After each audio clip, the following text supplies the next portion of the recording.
A man alone in the mountains has two choices: live by the land or let it kill him.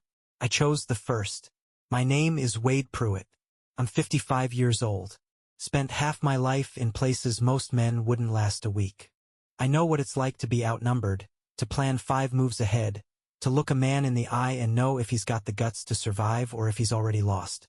Used to be a military strategist. Now I live off the grid in the Bitterroot Mountains of Montana. Far away from the noise, the weakness, the excuses. Out here, the only thing that matters is whether you can handle what the world throws at you. The morning started like any other.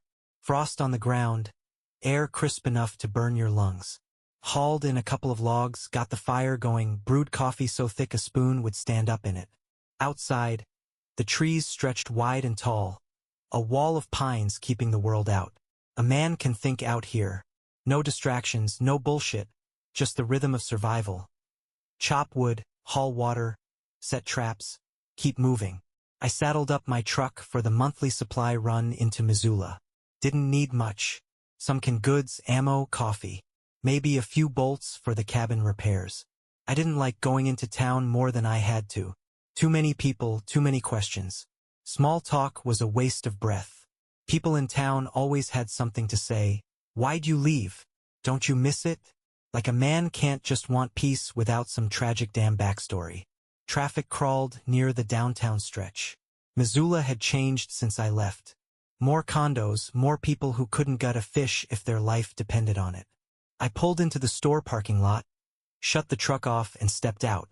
Then I saw her. Felicia. Hair done. Makeup perfect. Expensive coat draped over her shoulders. She was walking past the storefront, her phone in one hand, shopping bags in the other. Nothing unusual except for the necklace. Diamond, small but real, something she never would have bought herself.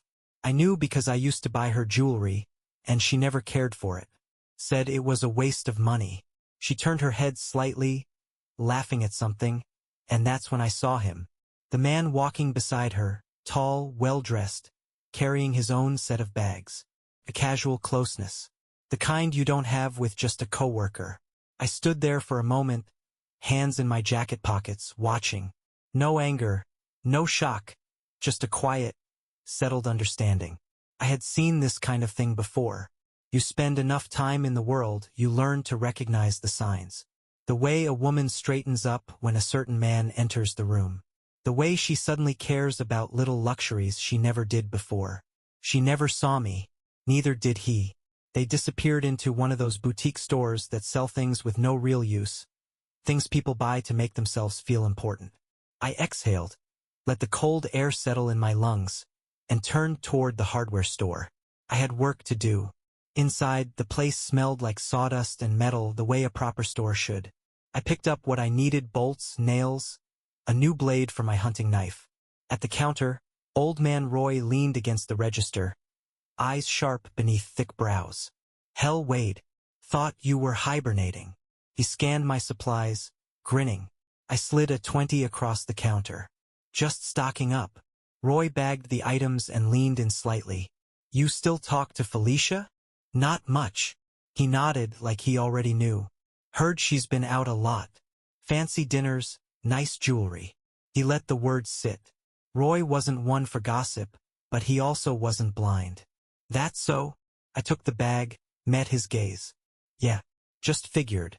You know, if a man's wife starts spending more time in town than at home, someone ought to notice. I gave him a slow nod, then walked out. Nothing more to say. The drive back was quiet. Mountains standing tall, shadows stretching across the road as the sun dipped lower. My hands rested steady on the wheel. The air smelled like pine and frozen dirt. I wasn't surprised by what I saw. Disappointed, maybe, but not surprised. A man knows when things shift, when the balance tips and something is taken from him. But there's a difference between knowing and proving. And I wasn't the kind of man to act without proof. Back at the cabin, I unloaded the truck, set things where they belonged. Fire crackled in the hearth. I poured a drink, sat in the old wooden chair by the window, and stared out at the trees. There was something about the silence that made a man think clear. No distractions, no noise. just the truth laid bare. A woman doesn't start wearing diamonds for no reason. A woman doesn't laugh like that at a man who's just a friend. I let the thought settle, let it sink into my bones. Then I got up, grabbed my notebook, and started planning. A man doesn't move without a plan. I'd learned that early. React too fast, let emotion get in the way, and you end up making mistakes. The kind you can't take back. The next morning, I went about things as usual. Coffee. Chop wood. Check the traps. The world didn't care about a man's problems, and out here, that was a comfort. The mountains stayed the same. The river still ran.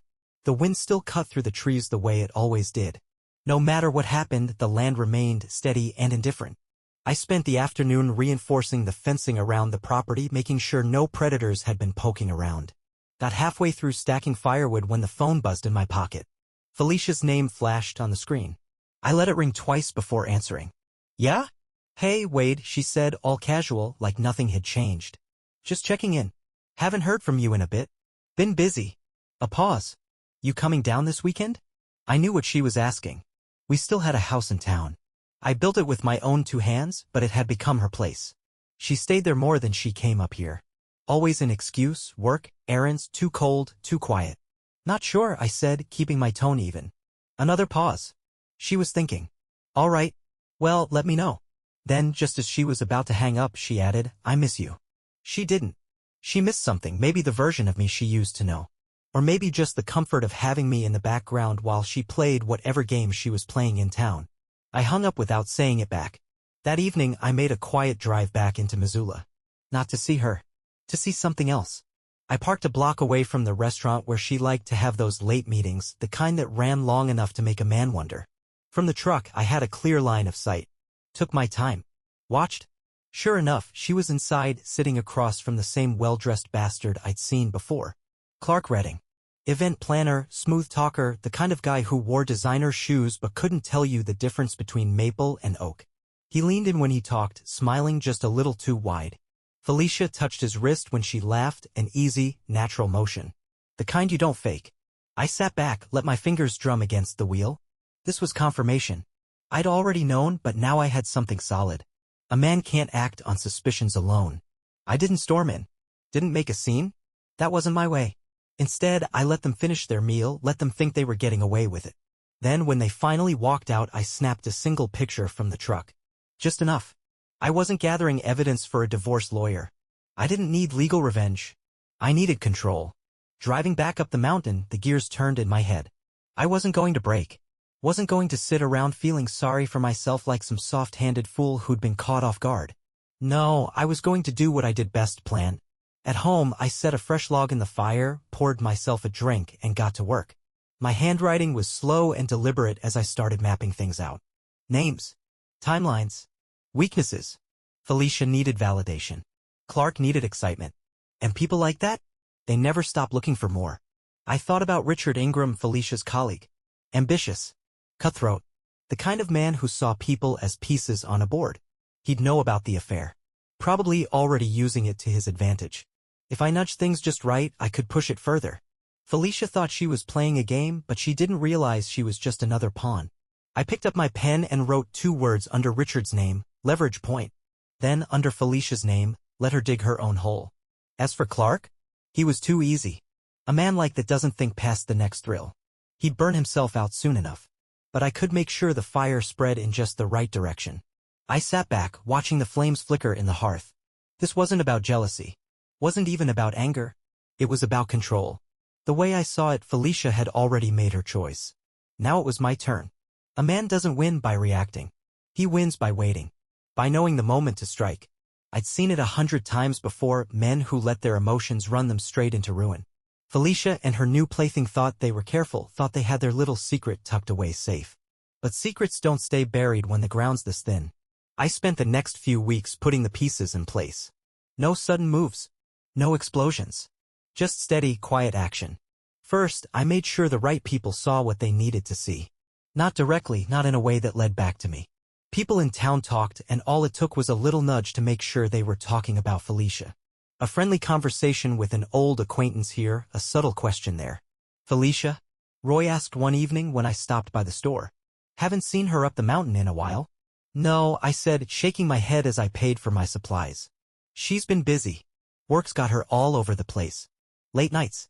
Expensive dinners. Roy, being the type who never let a thread go untouched, raised an eyebrow. That's so? I just nodded. That was enough. You don't need to tell a man like Roy what to think. You just put the thought in the air and let it grow roots. Then came the real move. The magazine subscription.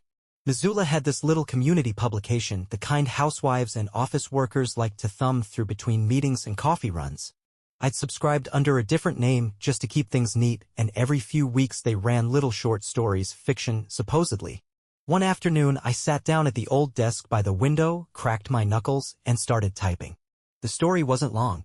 Just a little tale about a woman who thought she was too smart to get caught, about a man who knew more than he let on.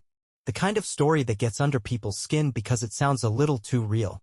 I made sure the details were just familiar enough: a husband living in the mountains, a wife who worked in events, a lover with a big smile and empty hands. A week later, the issue hit mailboxes. I let it sit, let it spread. Then, one afternoon, my phone rang. Felicia. I let it buzz, waited, then answered. Yeah? What the hell is this? Her voice was sharp, strained. I leaned back in my chair. What's what? The magazine, Wade. She sucked in a breath. Someone's publishing garbage about me. People are talking. My boss asked me if there was anything I needed to tell him. That right? I kept my tone level, uninterested. Don't play dumb, she snapped. This is you, isn't it? I took my time answering. Let her sit in her own panic. You think I got time to write for some housewife gossip rag? Silence. She wasn't sure. Couldn't prove anything. Felicia, I said, voice steady, maybe you should be asking yourself why people believe it. More silence. A thick, heavy kind. Go to hell, Wade. The line went dead. I set the phone down, took a slow breath. That was the first crack. The first sign that the weight was starting to press down on her. She wasn't worried about me, she was worried about her reputation. About how people saw her. About the perfect little image she'd built and how fast it could fall apart. And that was just the beginning. I didn't hear from Felicia for a while after that call. No surprise. She'd be scrambling, trying to patch the cracks, trying to figure out who else knew. That was fine. Let her sweat. A desperate person makes mistakes. I just had to wait. Meanwhile, I kept my hands busy. Repaired a section of the cabin's roof that had taken a beating from the last storm. Checked my traps, skinned what needed skinning. Took the rifle out for target practice in the clearing behind the house. Distance shooting kept a man patient. You breathe, steady your hand, wait for the right second. Pull too soon and you miss your shot. It wasn't until a week later that I saw her again. Not because she came looking.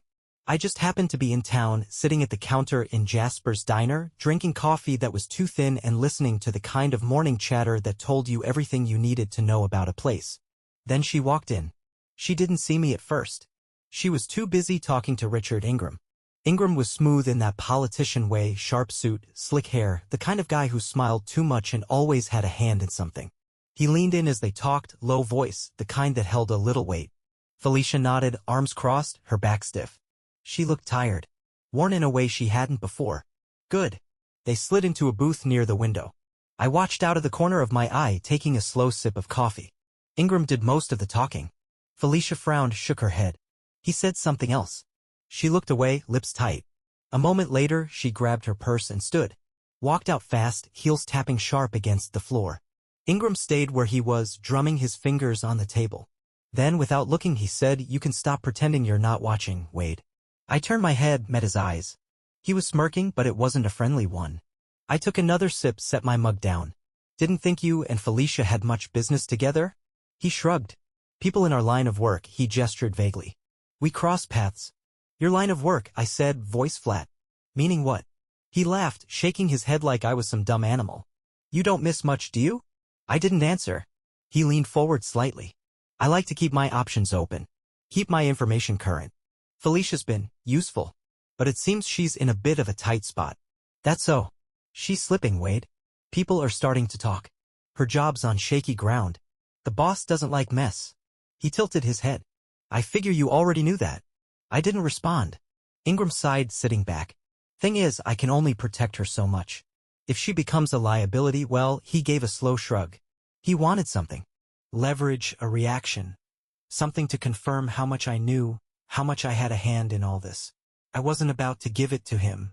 Not my problem, I said, dropping a few bills on the counter. I stood, stretched, adjusted my jacket. You tell her that. Then I walked out. I didn't go back up the mountain right away. Instead, I made one more stop.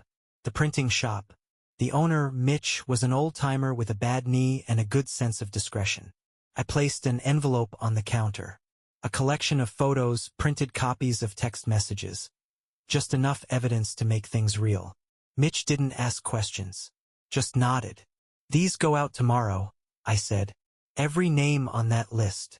He gave me a look. Not surprised, not judging. Just understanding. Got it. I walked out, breathing in the cold air. Felicia had made her choices. Now she'd live with them. The first envelope landed on Felicia's boss's desk by mid-morning. By noon, another showed up in the hands of Clark Redding's wife. A few more trickled through the cracks. Friends, family, the right people in town. By the time Felicia figured out what was happening, the damage was done. I was back up the mountain when she called.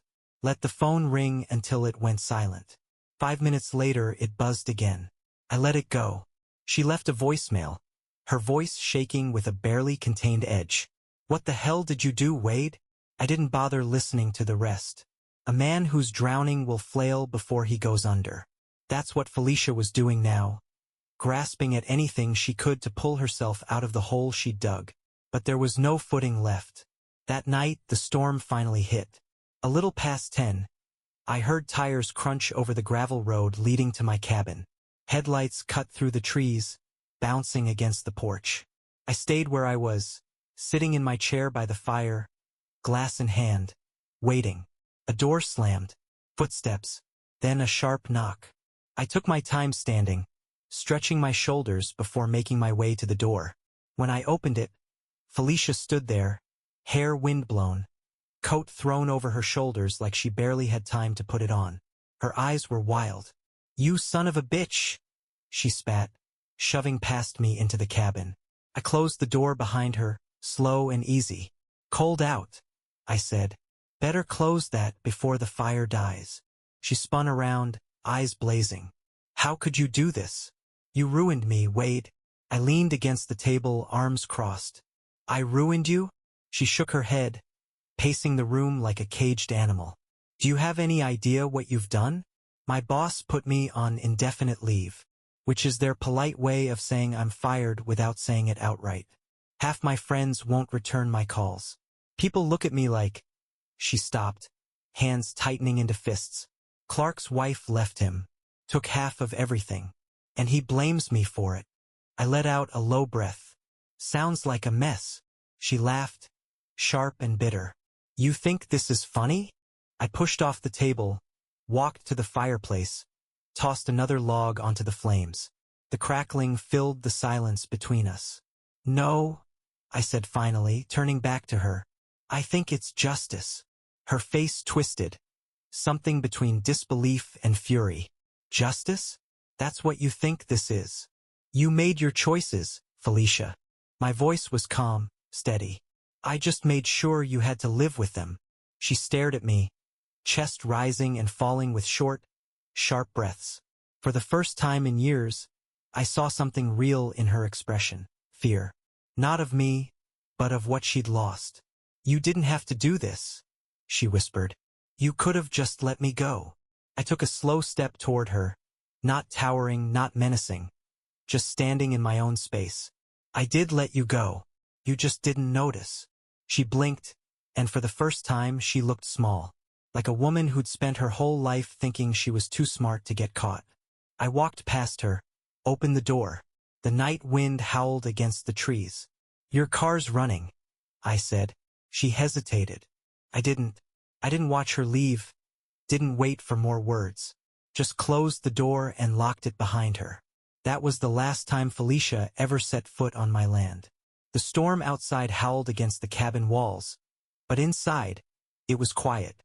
I stood by the fire, watching the flames settle as Felicia's taillights disappeared down the road. No part of me wanted to stop her. That chapter was done. The next morning I drove into town, same as always. Stopped by Jasper's for coffee, listened to the usual talk. Felicia's name came up more than once. People whispered when they thought I wasn't listening. But I was. She's packing up, Roy said, leaning against the counter. Heard she's moving out of the house. I sipped my coffee. That so? Yeah. Guess she couldn't handle the heat. He smirked, shaking his head. People got short memories, Wade, but not that short. She's finished here. It didn't take much to put the rest together. With her job gone, her name smeared, and no friends left to smooth things over, Felicia had no foothold. She had to go. She'd burned every bridge, and she was standing alone in the fire. Clark Redding wasn't much better off. Word around town was his business had taken a hit. Nobody wanted to hire the guy who broke up his own marriage chasing after another man's wife. He wasn't the first fool to throw everything away for a little excitement, and he sure as hell wouldn't be the last. But men like that always think they're special. That they'll be the one exception. Ingram, the slick bastard, had already moved on to his next play. I hadn't heard from him, but I knew he'd be watching, waiting to see how things shook out. He was the type who never bet on a losing hand. Once Felicia became a liability, he let her fall. He was still in town, still running his games, but he knew better than to try me. I finished my coffee, paid my tab, and stepped out onto the street. The air was sharp, the sky clear. It smelled like winter coming in hard. I took one last look at the town, then got in my truck and drove back to the mountains. Back home, I settled into the rhythm that had always been there. The land didn't care about town gossip. It didn't care about broken marriages, ruined reputations, or men who made bad choices. It just was. The river still ran. The trees still stood. The cold still bit the same way it always did. Late that afternoon, as I was stacking firewood, I heard footsteps on the gravel. I turned, hand resting easy on my belt, until I saw who it was. Krista Redding, Clark's ex-wife. She was bundled in a thick coat, arms crossed, watching me with the kind of sharp, measuring gaze that told me she wasn't here to waste time. Took me a while to find your place, she said. You're not exactly listed in the phone book. I set the last log down, dusted off my hands. That's the idea. She nodded, stepping closer. I heard what happened. Yeah? She gave a small, humorless smile. Felicia's out. Clark's a wreck. And you? You didn't even have to raise your voice. I shrugged. No point yelling when you can just let the fire spread. She exhaled, watching me for a long moment. I'm putting together a new company, she said finally. Event planning, high-end. Clark thought he built the name, but he didn't. I did. I waited. I need someone who knows how to handle people, she continued. Who can see a few steps ahead. Keep things from falling apart before they start. I leaned against the stack of wood, crossing my arms. And you think that's me? I think you don't trust people easily. I think you understand how to play the long game. And I think you're not interested in nonsense. She tilted her head. That about right? I smirked. Maybe. She nodded. Think about it. Then she turned, walking back toward her car. She didn't try to sell me on it, didn't give some pitch about how great the opportunity was. She just left it there, a quiet offer in the cold air. I watched her go, then went back to stacking firewood. The world keeps turning. Some people rise, some fall. The ones who survive? They know when to cut their losses, when to let go, and when to start building again. A week passed. Then another. Felicia was gone. Clark, too. Their names stopped coming up in conversation. People moved on. That's how it worked. Someone else's scandal, someone else's mistake, someone else's problem. I stayed where I'd always been. Up in the mountains where the air was sharp and the silence didn't ask for anything. The days settled back into their old rhythm, chopping wood, hunting, fixing what needed fixing. One afternoon I was working on reinforcing the chicken coop when I heard a car coming up the road. Not many people had a reason to come all the way out here. I wiped my hands on my jeans, grabbed the shotgun leaning against the fence, and stepped out to see who it was. Krista Redding climbed out of the driver's seat. She wasn't dressed for a meeting this time. Jeans, boots, hair pulled back. She shut the door, looked around like she was taking it all in. You always keep a shotgun handy? She asked, nodding at the one in my hand. Always, I said, setting it back against the fence. What brings you up here? She walked toward me, hands in her jacket pockets. I meant what I said before, she said. About the business. I remember. I think you'd be good at it. I leaned against the fence, arms crossed. I don't do corporate. It's not corporate, she said. It's control. That's what you understand, isn't it? Seeing things before they happen. Keeping people in line. I didn't respond right away. She was right. She watched me. Look, I'm not here to convince you. You don't strike me as a man who needs convincing. But I'll tell you this, people like Felicia and Clark, they think they're in control, but they never are. The ones who are. The ones like us? We don't make a scene. We make decisions. I nodded slowly, letting her words settle. She wasn't wrong. She pulled a small envelope from her pocket, handed it to me. Details are in there. You decide if you want in. I took it, glanced at it, then slid it into my back pocket. Krista smirked. You know where to find me. She turned, walked back to her car, and drove off. No goodbyes, no pressure. Just an offer left hanging in the cold air. I watched the dust settle behind her tires, then turned back to the coupe, picked up my tools, and got back to work. Inside, the fire burned low. The wind pushed against the cabin walls, but they held steady. I poured a drink, sat back in my chair, and watched the flames flicker. Felicia and Clark had made their choices. And they lost. Not because I went after them with rage, but because I didn't. Because I let them walk into their own ruin. I never had to swing the axe. I just sharpened it and let them grab the handle. And me? I was still standing. Still here. That's the thing about the mountains. They don't forget who you are. And they sure as hell don't forgive weakness.